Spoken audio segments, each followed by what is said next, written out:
I had a realization lately that hit me harder than I expected. I realized that for most of my career, I have not been asking why enough. And I think that is quietly limiting me. Let me explain.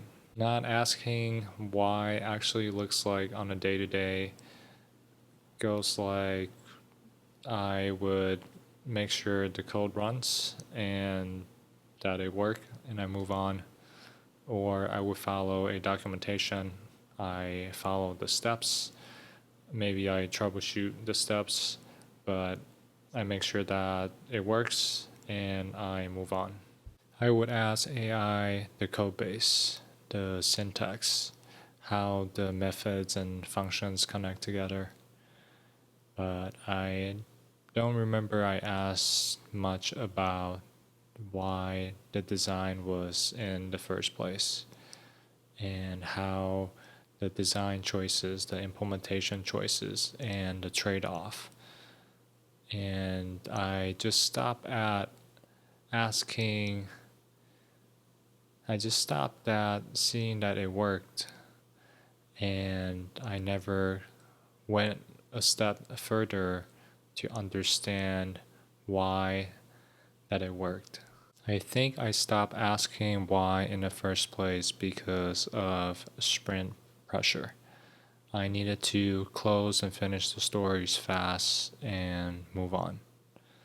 Second is imposter syndrome. Asking questions and asking why makes me look like, or it's admitting that I don't know something, I don't know the code base, or I don't know how the underlying processes actually work. AI also makes it worse. For example, it gives us the solution and the workflow, the implementation so fast that I don't actually ask the question that would have made me understand the approach, the solution, and the implementation.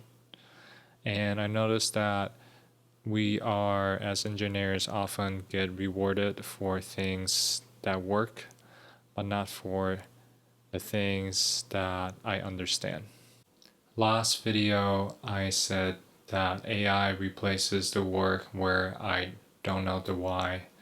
And this video, I'm really admitting that I haven't been generating enough why for myself. When I started asking why in SRE about why we use the AWS services, why do we set up and trigger the alarms? Why is the pipeline deploy this way? What is the strategy? I actually started to understand the system and not just executing tasks. And I think that is the difference between an engineer and someone who just finishes and executes tasks. What am I going to do differently in practice? In KTs, I would like to know why the design was made this way. With AI, I want to not just take the code and implementation at a face value.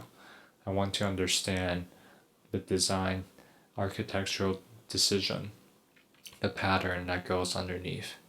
And before asking a teammate why the current process is, I wanted to know what problem did it solve originally. If you've been shipping work and it worked, it may not exactly be the same as understanding why it worked. The engineers who are going to last in this field are the ones who keep asking the why. Leave a comment. When is the last time you asked why and it made everything click?